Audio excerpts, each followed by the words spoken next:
Hello बच्चों, स्वागत है आप सबका एक बार फिर से आपके अपने इस यूट्यूब चैनल पर। दोस्तों, अपन पढ़ रहे थे क्लास 11th ज्योग्राफी और जिसमें अपनी पुस्तक चल रही थी भौतिक भूगोल के मूलभूत सिद्धांत। चैप्टर नंबर 14 की चर्चा करेंगे जिसका नाम था महासागरीय जल संचलन। इसका एक लेक्चर अपन ने पढ़ लिया था जिसमें तरंगों के बारे में समझा था अपन ने। आज के इस लेक्चर में अपन महासागरीय धाराएँ और ज्वार भाटा के बारे में समझेंगे। दोस्तों, आपका जो लैब असिस्टेंट का टाइम टेबल है और जो डेट है वो फिक्स हो चुकी है। अब आपकी तैयारी कैसी है उसके अकॉर्डिंग आप अपने आप को मैनेज कर सकते हैं, आप अपने आप को तैयार कर सकते हैं।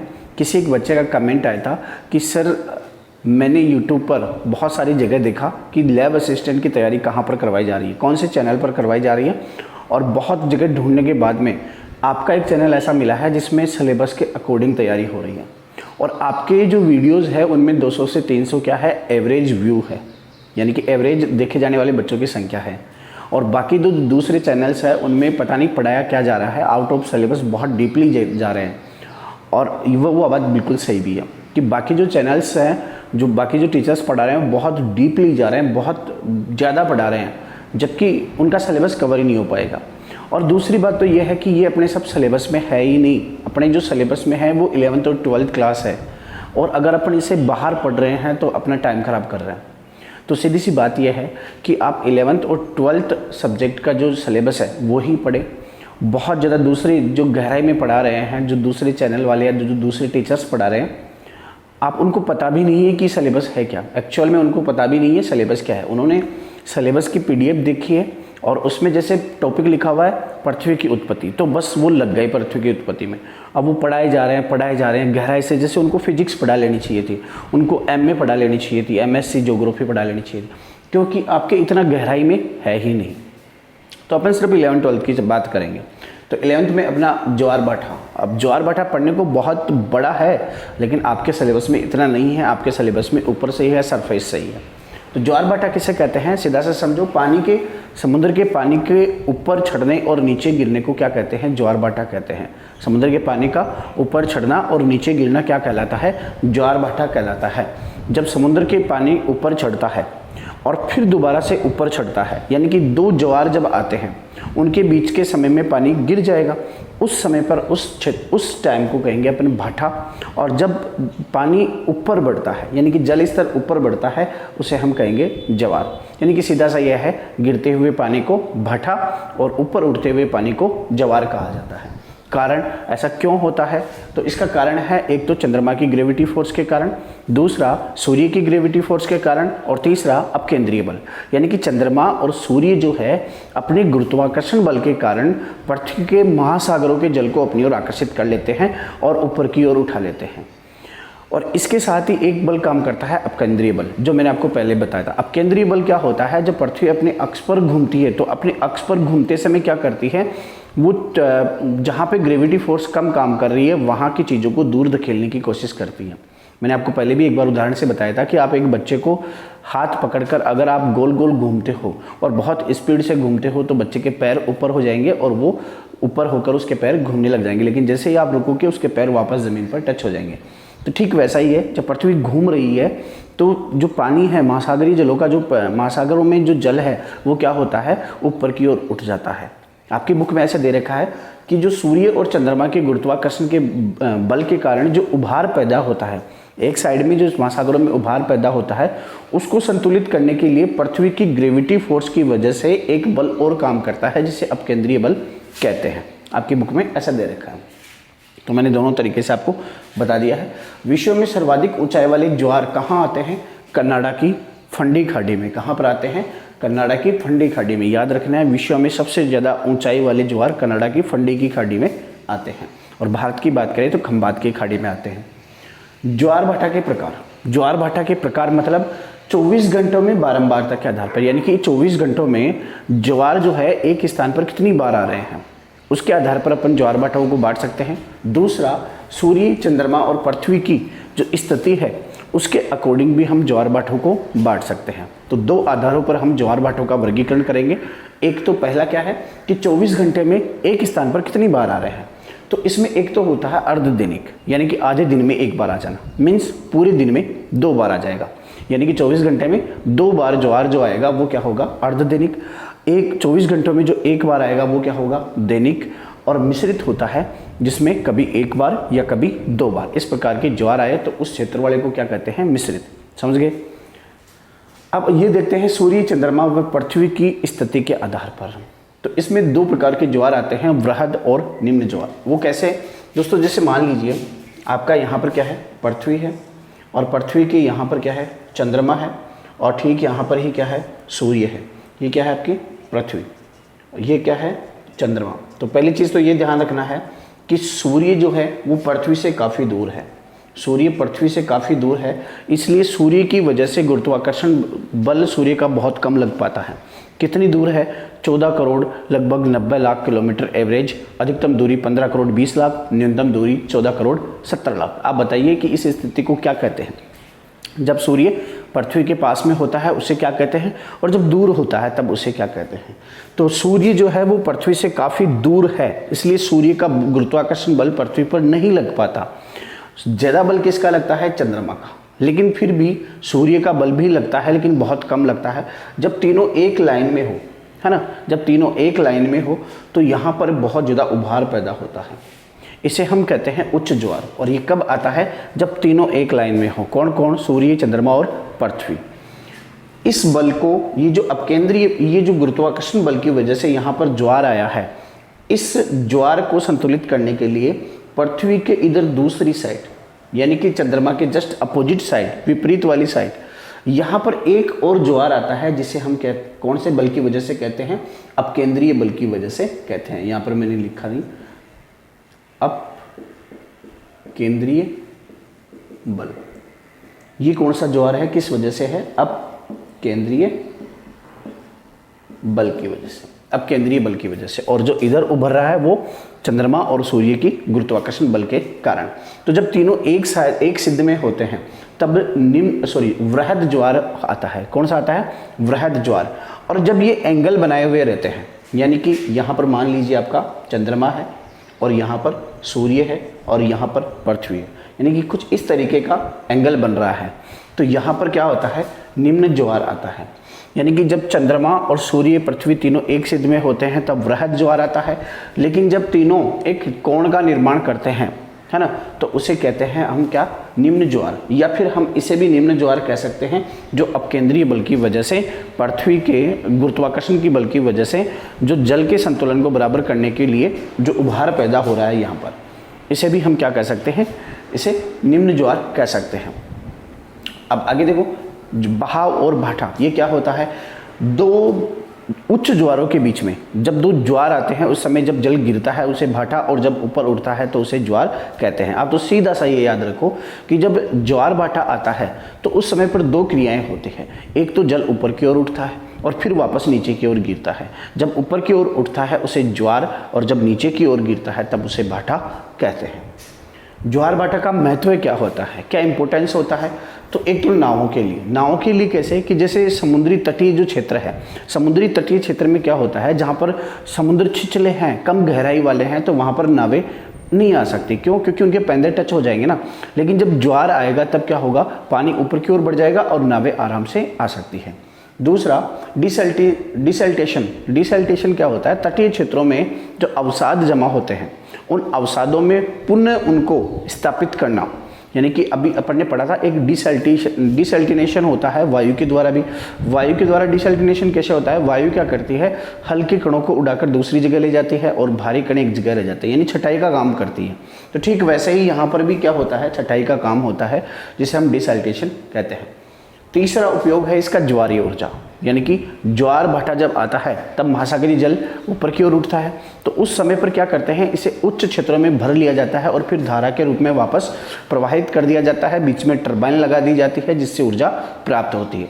आपको इतना याद नहीं रखना है, आपको याद रखना है कि ज्वारीय ऊर्जा फ्रांस, कनाडा, अमेरिका और चीन में किया जाता है मुख्य रूप से। कहाँ कहाँ पर बताया मैंने, देखो, फ्रांस, कनाडा, चीन, अमेरिका, यहाँ पर मुख्य रूप से क्या होता है, ज्वारीय ऊर्जा उत्पादित होती है। और भारत की बात करें तो भारत में पश्चिम बंगाल में जो दुर्गा दुआनी क्षेत्र है, पश्चिम बंगाल का दुर्गादुआनी जो क्षेत्र है यहाँ पर ज्वारीय ऊर्जा उत्पादित की जाती है। तो ज्वार भाटा के रूप में आपको इससे ज़्यादा कुछ भी याद नहीं रखना है क्लास 11th के लिए, है ना।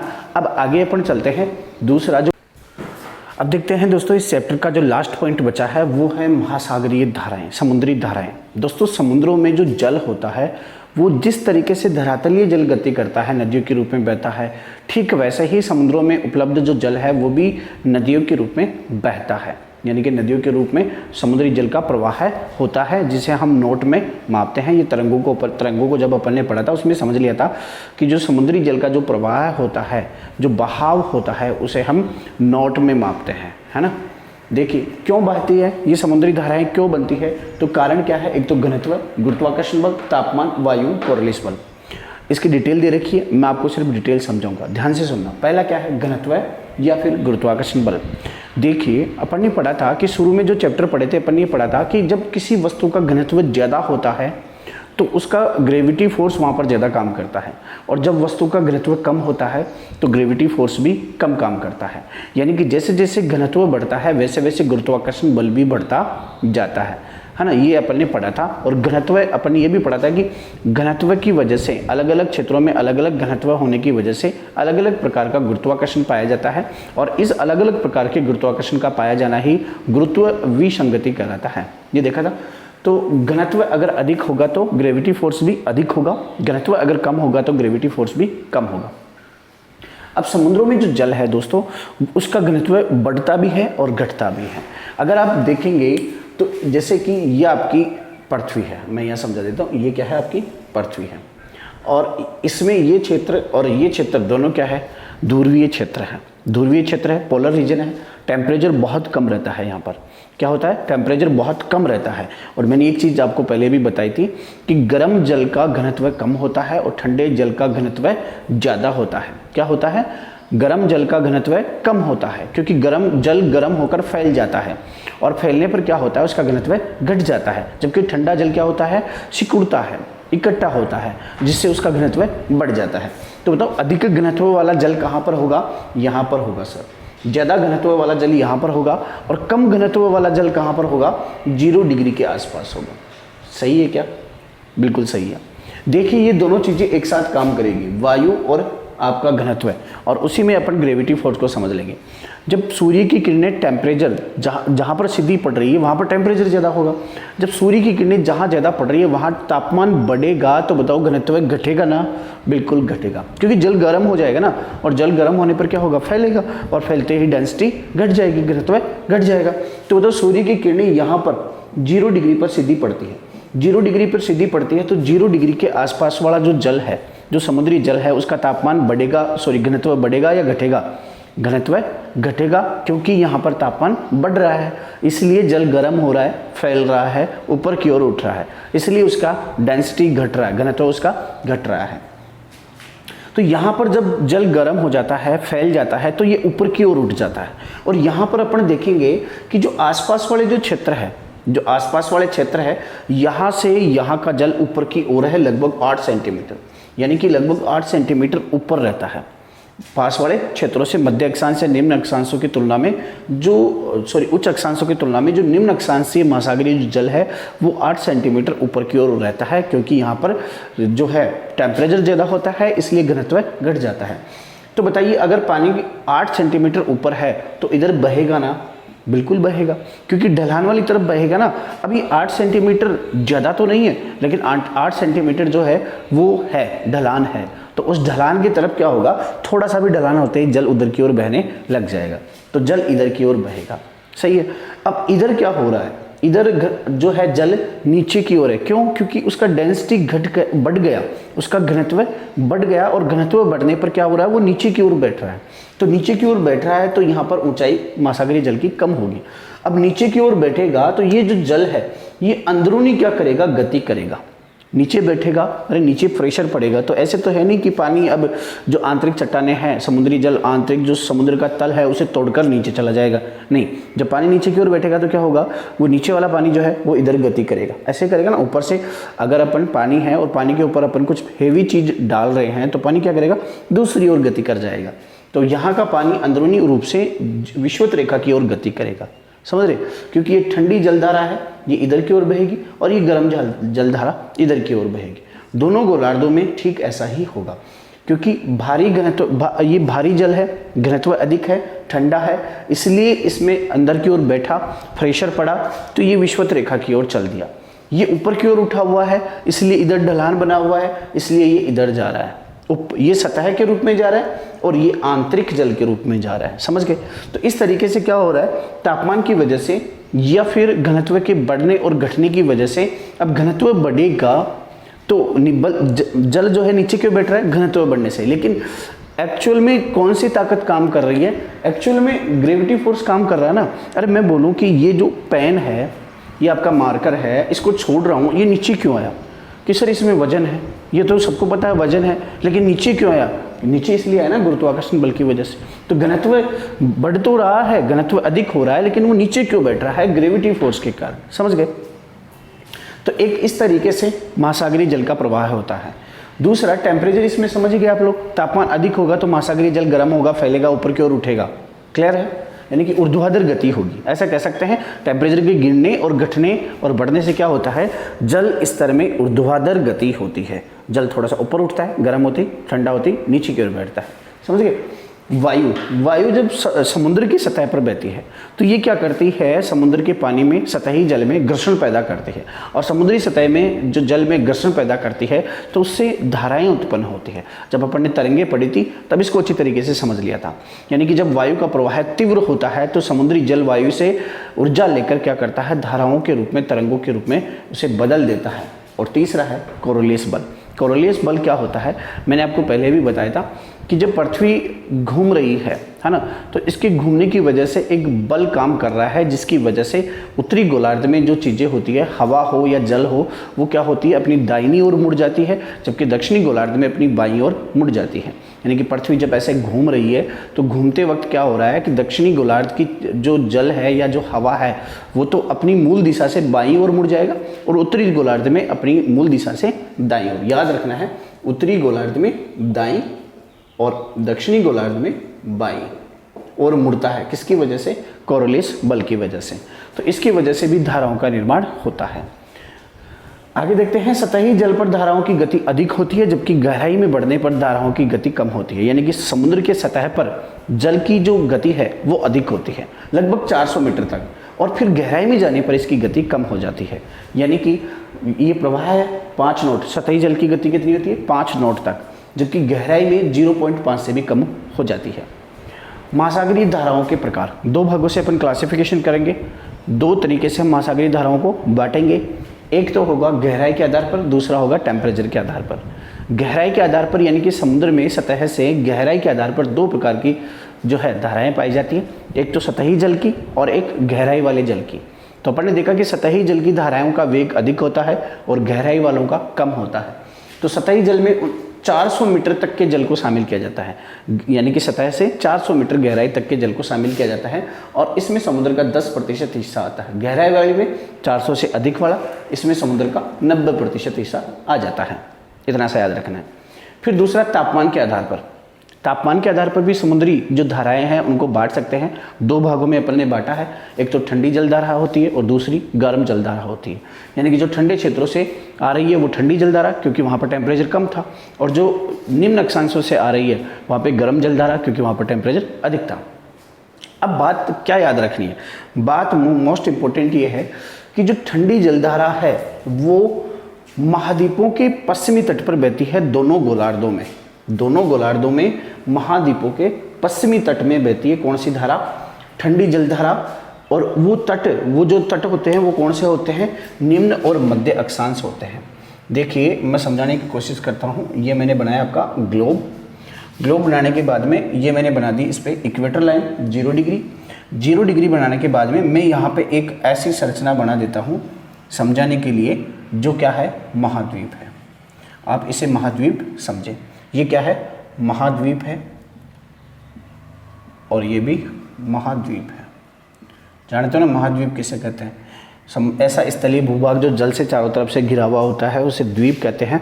अगर स्थलीय भाग बड़ा हो तो महान हो जाता है, महा हो जाता है, महाद्वीप हो जाता है। ये क्या है, इसके दोनों साइड में समुद्र है। अब इसको समझिए। अब निम्न अक्षांश कौन से हो गए, 0 डिग्री के आसपास वाला। मध्य अक्षांश कौन सा हो गया, यहाँ वाला 45 डिग्री के लगभग, है ना। और उच्च अक्षांश कौन सा हो गया, 90 डिग्री वाला। यहाँ पर भी ये कर देता हूँ, ये लो 45 और ये लो 90, समझ रहे हो। अब ये क्या कह रहा है कि जो ठंडी जलधाराएं हैं, सबसे पहले अपन कौन से देख रहे हैं, ठंडी जलधाराएं कैसे बहती है। ठंडी जलधाराएं दोनों गोलार्धों में चाहे उत्तरी अक्षांश हो, चाहे उत्तरी गोलार्ध हो, चाहे से दक्षिणी गोलार्ध हो, दोनों गोलार्धों में महाद्वीपों के पश्चिमी तट पर बहती है, निम्न व मध्य अक्षांशों में।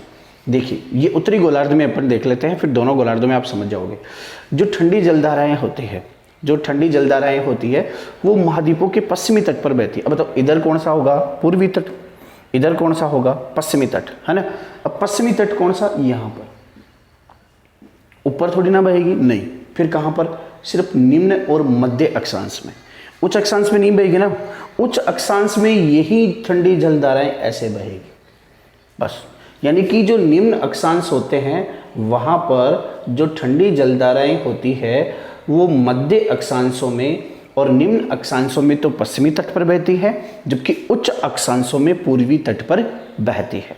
समझ गए क्या मैंने कहा। ये किसकी क्रियाविधि है, ठंडी जलधारा की। और ये देखिए आपका उच्च अक्षांश है, ये निम्न और मध्य अक्षांश है, ये निम्न और मध्य अक्षांश और ये उच्च अक्षांश। अब इधर वाली साइड कौन सी है, पूर्व, और इधर वाली पश्चिम। तो इससे देख के आप समझ सकते हैं कि ठंडी जलधारा, ये किसकी बताई मैंने, ठंडी जलधारा। ठंडी जलधाराएं जो निम्न और मध्य अक्षांश होते हैं, यहाँ पर निम्न और मध्य अक्षांश में महाद्वीपों के पश्चिमी तट पर, जबकि उच्च अक्षांशों में महाद्वीपों के पूर्वी तट पर बहती है ना। ऐसे ही दक्षिणी गोलार्ध में भी यही बात होगी और उत्तरी गोलार्ध में भी यही बात होगी। अब अपन बात करते हैं, एक बात ये होगी, सॉरी इसको थोड़ा सा अपन ने चेंज कर लेना इसको, ये उत्तरी गोलार्ध में ही बहती है, दक्षिणी गोलार्ध में नहीं बहती। यानी जो पूर्वी तट है ना, यहाँ पर सिर्फ उत्तरी गोलार्ध में ही बहती है ना, दक्षिणी गोलार्ध में नहीं बहती। लेकिन जो निम्न और मध्य अक्षांश है वहाँ पर दोनों महाद्वीपों में, दोनों गोलार्धों में पश्चिमी तट पर बहती है, ये याद रखना। ये ठंडी जलधाराओं की होगी। अब बात करते हैं गर्म जलधाराओं की। गर्म जलधाराएं कैसे बहती है,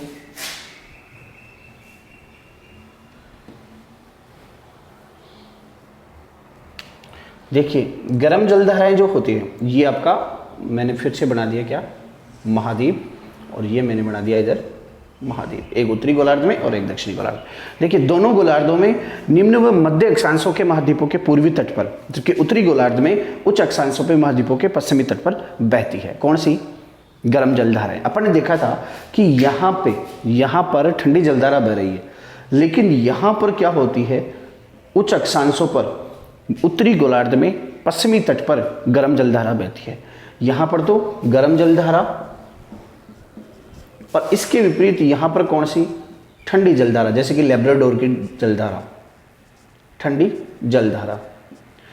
ऐसे ही दक्षिणी गोलार्ध में, अब अपन गर्म जलधाराओं की बात कर रहे हैं, तो दक्षिणी उत्तरी गोलार्ध या फिर दक्षिणी गोलार्ध, यहाँ पर निम्न व मध्य अक्षांशों पर महाद्वीपों के पूर्वी तट पर बहती है, महाद्वीपों के पूर्वी तट पर बहती है।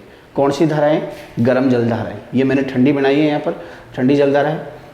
अब ये देखिए क्या दिख रहा है आपको कि चाहे आप उत्तरी गोलार्ध की बात करें चाहे दक्षिणी गोलार्ध की बात करें, दोनों गोलार्धों में जो गर्म जलधारा है वो महाद्वीपों के पूर्वी तट पर बह रही है। कहाँ पर, महाद्वीपों के पूर्वी तट पर, और कौन से, निम्न व मध्य अक्षांशों पर बह रही है। समझ गए। अगर उच्च अक्षांश की बात करते हैं तो उच्च अक्षांश में ये गर्म जलधाराएं महाद्वीप के उच्च अक्षांशों में पश्चिमी तट पर बहती है। समझ गए। उच्च अक्षांशों में पश्चिमी तट पर बहती है, सिर्फ उत्तरी गोलार्ध में, दक्षिणी गोलार्ध में नहीं बहती। और ये जो उच्च अक्षांश की अपन बात कर रहे हैं, ये जो उच्च अक्षांश की बात कर रहे हैं, ये उच्च अक्षांश सिर्फ और सिर्फ उत्तरी गोलार्ध में लागू होगा। उत्तरी गोलार्ध में ठंडी जलधाराएं उच्च अक्षांशों में पूर्वी तट पर और गर्म जलधाराएं पश्चिमी तट पर। यानी कि उत्तरी गोलार्ध में ये गर्म जलधारा और ये ठंडी जलधारा, कहाँ पर, उच्च अक्षांशों में। और बाकी जो अपन ने देखा गर्म और जो ठंडी जलधाराएं, तो वो सीधी सी ये है कि इस तट पर तो बहेगी क्या, बताओ, गर्म जलधारा, और इस तट पर बहेगी क्या, ठंडी जलधारा। अब आप इसको देख के भी पता लगा सकते हैं, ये कौन सी ठंडी, ये कौन सी गर्म, ये कौन सी ठंडी और ये कौन सी गर्म। यानी कि देखिए उत्तरी गोलार्ध में जो उच्च अक्षांश है, महाद्वीप का उच्च अक्षांश है, उसके पूर्वी तट पर तो बह रही है ठंडी और पश्चिमी तट पर बह रही है गर्म। जबकि दोनों गोलार्धों में, चाहे उत्तरी गोलार्ध हो चाहे दक्षिणी गोलार्ध हो, इसमें महाद्वीपों के पश्चिमी तट पर तो बह रही है कौन सी ठंडी और पूर्वी तट पर बह रही है गर्म। लेकिन ये निम्न और मध्य अक्षांशों की अपन बात कर रहे हैं। तो ये समुद्री जलधाराओं के तापमान के आधार पर वर्गीकरण हुआ। अब आखिरी पॉइंट बचता है महासागरीय धाराओं का प्रभाव। क्या प्रभाव होता है अपने ऊपर, क्या प्रभाव होता है जब महासागरीय जल बहता है। तो पहला प्रभाव तो ये तापमान को परिवर्तित कर देती है। ठंडी जलधाराएं अगर किसी क्षेत्र में जा रही है तो वहाँ के तापमान को घटा देगी, और गर्म जलधाराएं अगर किसी क्षेत्र में जा रही है तो वहाँ के तापमान को बढ़ा देगी। समझ गए। यानी कि ठंडा पानी, अगर यहाँ से पानी इधर आ रहा है, ध्रुवीय जलधारा आ रही है, तो वो यहाँ के टेम्परेचर को क्या कर देगी, कम कर देगी, घटा देगी। लेकिन विषुवत से अगर कोई धाराएं जा रही है तो वो क्या करती है, उस क्षेत्र के तापमान को बढ़ा देती है। दूसरा, कोहरे का निर्माण होता है। कोहरे का निर्माण कब होता है, जब ठंडी और गर्म जलधाराएं आपस में मिल जाती है। ठंडी और गर्म जलधाराएं आपस में मिलती है तो वो क्या होती है, कोहरे का निर्माण करती है। और एक चीज़ और है, प्लैंकटन में बढ़ोतरी करती है। प्लैंकटन क्या होता है, एक समुद्री जो पौधा होता है, ऐसे में समझिए समुद्री घास होती है, पौधा होता है, जहाँ पर ठंडी और गर्म जलधाराएं मिलती है, ठंडी और गर्म जलधाराएं मिलती है, वहाँ पर प्लैंकटन में वृद्धि होती है। और प्लैंकटन जो होता है वो मछलियों का मुख्य खाद्य पदार्थ होता है। मछलियाँ बहुत ज़्यादा पसंद करती हैं इनको खाना, तो इनको खाने के लिए मछलियाँ आती हैं और मछलियों को पकड़ लिया जाता है। यानी कि इन क्षेत्रों में मछलियाँ बहुतायत से पाई जाती है जहाँ पर ठंडी और गर्म जलधाराओं का मिलन होता है, क्योंकि वहाँ पर प्लैंकटन पाया जाता है। तो दोस्तों ये था आपका चैप्टर नंबर 14, जिसमें महासागरीय जल संचलन के बारे में अपन ने पढ़ा। नेक्स्ट वीडियो में पढ़ेंगे अपन महासागरीय, जो चैप्टर नंबर आपका 15 होगा, जो भी है ना, उसको पढ़ेंगे। तब तक के लिए राम राम, नमस्कार, जय हिंद, जय भारत।